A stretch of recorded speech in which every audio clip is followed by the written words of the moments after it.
All right, well, we got back here, and if you were coming over here from the Dice Tower, you guys need to pick your game up a little bit because we beat you, and we traveled like twice as far as you did, at least. Seems like it wasn't very far. Yeah, it wasn't. Okay. But kudos to Lockheed Martin. They make some great jets, move really fast. So they really help. I'm sorry, it's just stupid. You make too much money on YouTube, that's all I'm saying. You got the jokes, y'all. All right. So welcome to the Flipside. I'm Sam. I'm JT. And if you have been over to the Dice Tower, then you saw our bottom 5 of 2016. This right here is our top 5 of that same list.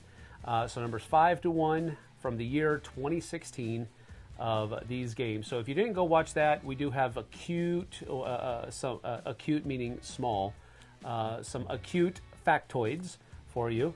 There were no less than 1,300 games in the top 26,000 ranked games from this year, which is That's a lot. pretty stinking cool. That is a lot. What was that, 5%? 5% of all the ranked games came from this Sure. year, something like that? Sounds good. And don't check my math. It doesn't work anymore. The ticker doesn't work anymore He's like the it math used guy, to. not me. And we had 67 in the top 1,000. 67. We had 69 last year, but 67 2015. this year. Still pretty hard.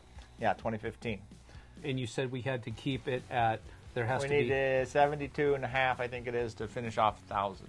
so if we by just 2024. average 68, we won't make it. That's right. But we'll get pretty close. We'll fail. There's got to be some good games that we didn't hit the years on. That's probably so. That's All probably right. so. All right. Well, here we go, y'all. This is numbers 5 to 1 from 2016. We had one crossover in the last list. And I don't think we're going to have any on this one. I'm hoping there's one, I but don't think so. all right. I don't think so. All I could right. be wrong. Maybe I missed another one for crying out loud. Who knows? My number 5. It's a little Irish theme game. That was a horrible Irish accent. But it's a little Irish theme game called Inish. And this is from Matago.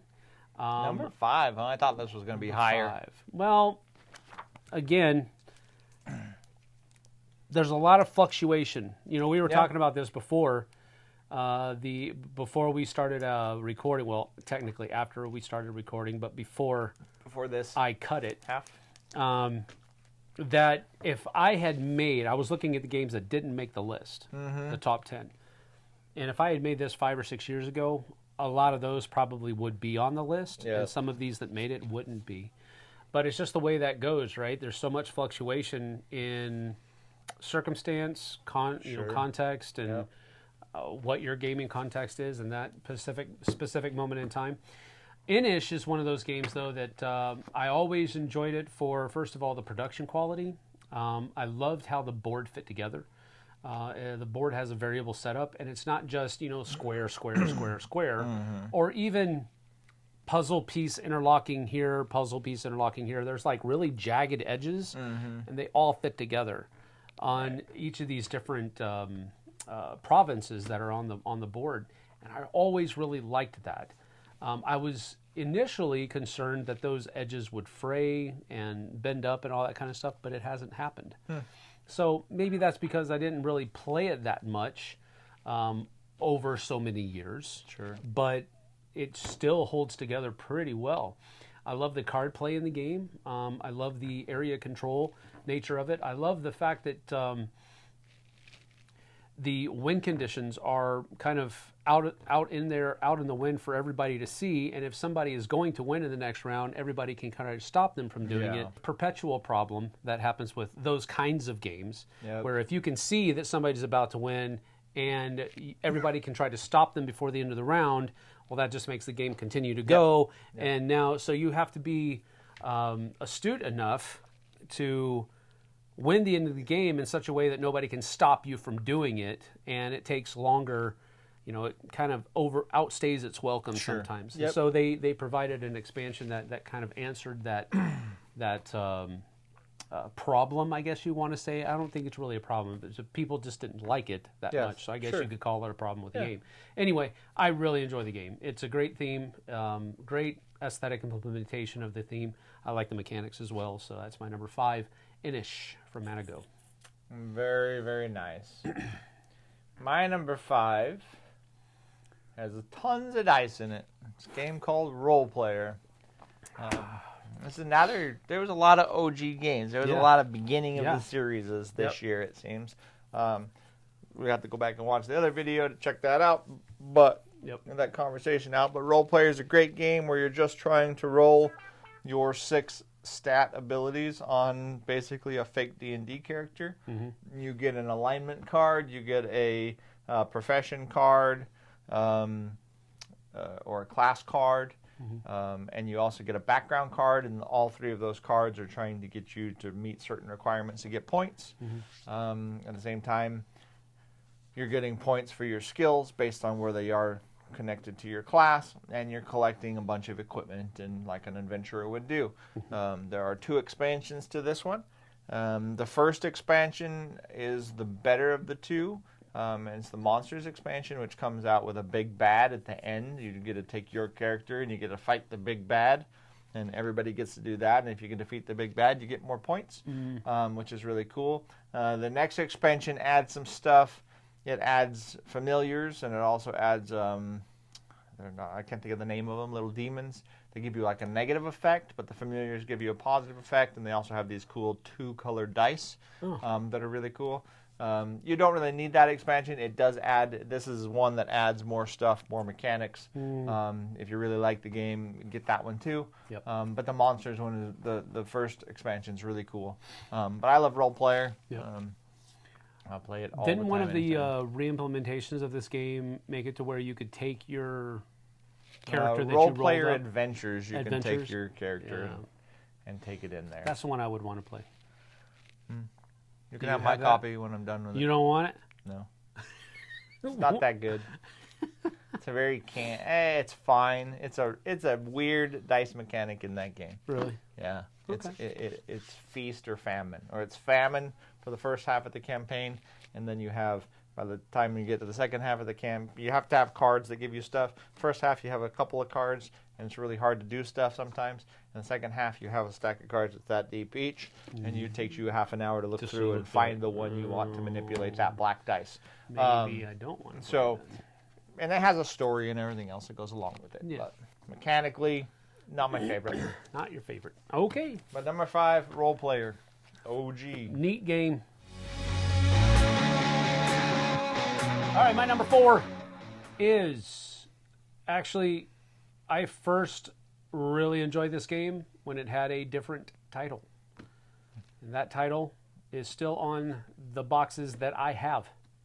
And it was called V Commandos. But it is no longer called V Commandos. It is now called V Sabotage. I didn't realize that was this year. Yep. I didn't remember seeing it in there. It was there. It was absolutely there. It's called V Sabotage, and it was released initially under the title V Commandos, but it is now called V Sabotage. This is a great little World War II game where stealth is of the utmost importance. If you take a look at some newer games that have come out, like Assassin's Creed: The Brotherhood of Venice, it uses the exact same system. It's basically just a retheming for the Assassin's Creed IP. But it is basically that, but you are World War II soldiers having to go into Axis strongholds to carry out these different missions and get out. But I just really enjoyed this game, and I do have the miniatures pack from V Sabotage that I need to go over. The Dice Tower sent that to me, so I'm going to be taking a look at that here soon enough in the near future. Is a new miniatures pack? Yeah. Yeah, they had a second Kickstarter campaign that came out with the new name, and they decided to go ahead and do miniatures and all that other kind of stuff, because the original only had cards and tokens, no miniatures. So it was still a really fun game, though. I really enjoyed it. My number 4, the Sabotage. Very nice. Very nice. Haven't played it. I've played Assassin's Creed, but I haven't played Sabotage. All right. My number 4 is a game that I got from you. And yes, it's at number 4. I know. Wow, that's low. Well, there's a lot of good games this year, and that is Scythe. Scythe is such a cool game. I think the coolest thing about Scythe is it is a Euro. From start to finish. Doesn't look like one. Area control Euro, if that's what you want to. But it is. Yeah, that's the coolest thing about this game. Does not look like one. But it definitely plays like one. Yes. And I just love that about it. I love the cards. Anytime you have a game that has a card that has like a scenario you have to do. I can't remember what those cards are called. It's like the crossroad cards in Dead of Winter or whatever else. Decisions. But, yeah. But those are always kind of like cool a personal event card. Because they give you a little bit of... They kind of get you into the theme. Yep. But, I mean, this is a Euro-y game where you're going around trying to control areas, trying to use your mechs to move around and move people and collect wood and oil and all these different things. And at the same time, you know, there can be combat, and the combat is kind of like a hidden mechanic kind of combat with a hidden card and, you know, this kind of thing. But it's not really a combat. It's not really a war by any means. So Scythe's been around for a long time, but I really love this. Yep. I just purchased, actually, the campaign for this a few months ago, and I still haven't played it yet. But stuff's stacking up because Melissa's always doing school. But anyways, yep, Scythe, my number 4. That's a good pick. It's not on my list because, I mean, the fact that I gave you my copy should, you know, kind of translate that. But I was really pulled in by the theme, by the look of the game. I was really pulled in, but at the end of the day, it was this really Euro-y game. Really Euro-y game, and not a light Euro either. It's pretty stinking heavy, all the stuff that you have to do in order to churn out all of these different things and get them done. And on top of that, it's a race. So if somebody else can do that faster than you... It's a race. 100% it's a race. So I got to the point. I figured this out last year at Origins. The way that I can enjoy Scythe is by simply not trying to win. Sure. Just play for fun. I just play for fun, and I try to... I'm not trying to keep up with anybody. I'm not trying to do this. I'm just trying to do the stuff that I'm able to do at the time and have fun with that. And that's the only way. I won't win because, good night, the last time I played it... Man alive. I was playing with some hardcore Scythe players. Yeah. And they were going at each other. Like this was their lives hung in the balance over this game. I'm not that good at Scythe. And I'm like, whatever. I'm just gonna sit here and have fun. And I did. So that's cool. It's a good game though. Yeah. I do enjoy it. It looks beautiful. The funny thing is Melissa shied away from it for the reason that you were attracted to it. You wanted to play it at the very beginning. Like this is Melissa's like, I don't want to play that game. Like, why are you making me play this game? Then she get like third away in. She's like, oh my gosh, this is awesome. She's a Euro gamer. It's a Euro. She's like, this is awesome. This is really great. And she enjoyed it way more than she thought she would. We like that game. That's a good one. All right. All right, my number 3 is another 2-player game, and this is the 2nd edition. Now, I struggled with putting this one on my list because I can't remember if we've done the year that it came out 1st edition. Okay. And I played it with 1st edition. So only a 2-player game. Yes. But when it came out 2nd edition, I because it looked a lot better, first of all, in my opinion. I know other people that disagree with me because we've had that discussion on lives. But it's a great little game. 2-player only, Odin's Ravens. It's just a little racing game where you're trying to get your Raven across the world, around the world before and back to Odin before the other Raven shows up. And you have this little deck. Each of you have this little deck of Loki cards where you can mess with the track and mess with each other and do that kind of stuff. But it's just a really fun racing game where you try to use your deck as efficiently to traverse the world as you can. And it's just a great little game. Has actually a pretty large footprint for as small a game that it is. For sure. Because you have to lay, I think it's 16 cards out on the table. And they are thin cards, but 16 of them, it's still going to be wide. Yeah. And it's really hard. 16 or 12? I don't remember. I think it's 16. Yeah. I think it's it's a 16. bunch, and it's, like I said, it's a long deal. And so usually we have to serpentine our track around and make it fit that way. But it's a really great game. Yep. We've played it recently on a Time on our Tuesday, Jesse and I, and you can go back and watch that one and see how it plays. It's a really fun game. Odin's Ravens by Thorsten Gimler. Osprey Games is the one that put out the second edition. Cosmos put out the first edition. Just a great game. My number 3, Odin's Ravens second edition. Nice. That's a great game. I didn't know it was going to be this high. Yeah. Loved it. Right on. Love it. All right. Well, my number 3 is definitely not on his list. Not for any good reason. But this is a deck builder, a boss battler deck builder called Aeon's End. In Aeon's End, you have a card market of 16 different cards you can buy. You're playing down attack spells. You have a mage that you have out there who has these rifts that you can unlock to open up to do more spells, to do more attacks against the bad guy. And you're basically buying new cards that are better so that you can play them out. Of course, everybody talks about the mechanic to where whatever is in your discard pile, when you discard in a specific order many times, because when you run out of cards, you just flip your deck over, right? You never get a shuffle. Right. So you can start stacking things properly, or hope you're stacking things properly. And the whole time, there's like piles of different bad guys. I think there's 5 in the original game. But they have wildly different mechanics, wildly different ways that they attack you and fight you and everything else. Aeon's End, great deck builder. This might be one of the games that I turned my nose up to just because it was a deck builder. It might be. You would play it. I love it. Wouldn't be opposed I have both legacy boxes, and they are completely full of cards from all of my Holy Moses! I don't think I have as many cards for any other game as I have for Aeon's End. Wow, that's a lot of cards. Yeah, they're completely packed. Very cool. All right, my number 2 is a game he already mentioned in his bottom 5. This is not a crossover. Oh. Not a crossover. Oh, yeah. This is the one. This is the one that he mentioned that he picked a stupid game over this game. Yeah. Pandemic Iberia is clearly the better choice over Reign of Cthulhu. Clearly. Yeah, clearly. Scale's still balancing. Who knows? Who knows? I really enjoy Pandemic Iberia is my favorite non-legacy version of Pandemic. And the reason I say it that way is because I would much rather play Pandemic with that legacy option in it, because I think that really captures the feel of Pandemic the best. But from a historical point of view, I love Pandemic Iberia. That was the one thing that drew it out, is because it was a real occurrence.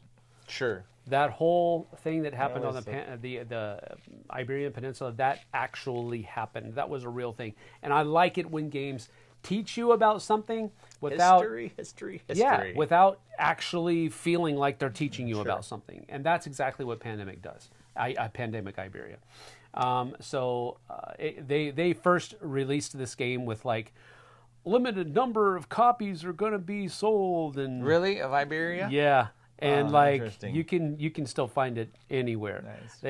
They've done multiple printings of that. So a little bit of a goofy goof on Z-Man's part there at the beginning, but I've really enjoyed the game. I think it's one of the best iterations of Pandemic. Mechanically it's really good. So that's my number 2, Pandemic Iberia. Nice pick. I don't disagree whatsoever. I don't agree either. All right, my number 2 is a big box Euro that we talked about almost a little bit in the last half of this video, and that is called A Feast for Odin. Holy Moses! Feast for Odin is a feast of worker placement areas. No, the funny thing about that, everybody says, it's got a ton of worker placement areas. But it's really only 16 areas total. It's just different divisions of those. If you want to take the 16 and multiply them out, then it's 64 spots. But it's only 16.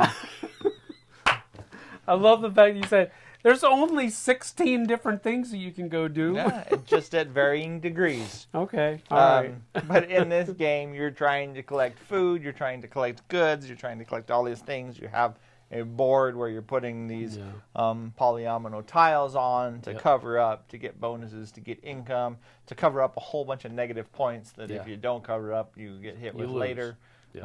You can go exploring islands and get new boards to try to cover up. You taught me how to play this a while ago. Not a long time ago, but a while ago. I think it was in 19. It's a good game. It's a good game. 20.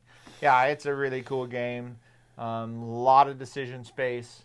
The expansion adds some balance to it to kind of balance out all of the different actions, because there were, in the original, there were a couple spots that were highly important to do. Now that's much more balanced. But at the end of that game, you still, at the end of the years, you still have to feed your Vikings. Yep. And if you can't feed them in meat or food or whatever else, then you got to give them money. So feed them in mead. Whatever you're feeding them in. But yeah, if you can't feed them or give them something to drink, and it also has an interesting mechanic to where your goods and your food have to kind of be, they can't be like touching each other, the same colored ones on your board, so you have to continue to do this puzzle. But yeah, that's cool. I do think it's a good game, but it's a fantastic game. It's wildly outside of my wheelhouse, even though it's a Viking game. Fair. So that's all right. It's a great Viking game. My number 2, Feast for Odin. Cool. My number 1, I have commonly referred to this game as Star Wars in a box. Oh, I was sure this was going to be a crossover. Really? No. Not with you. No, go ahead. No way. Star Wars Rebellion. Rebellion is the name of the game, and quite frankly, before they came out with the Rogue One expansion for it, this was the original trilogy in a box. And I mean that by as much as I possibly can mean it. The Rebellion is basically trying to last a number of rounds.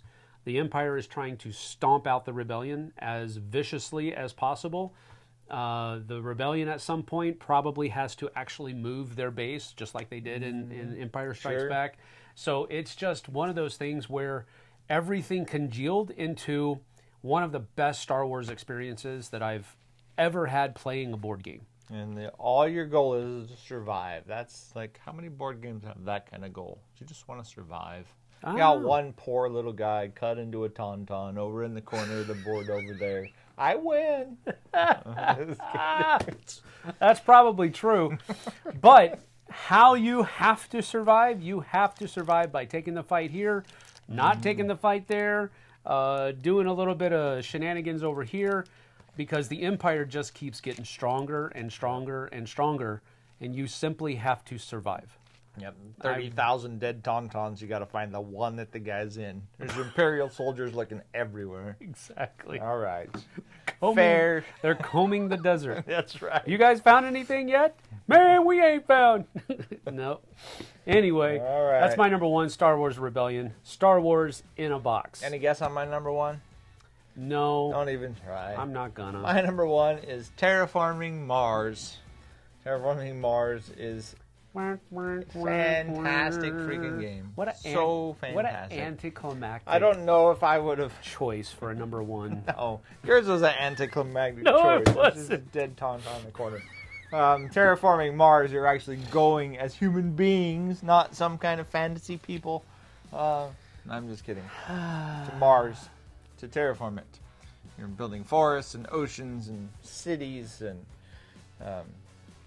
gaining all of your good incomes and titanium. If it doesn't have Matt Damon in it, I'm not interested.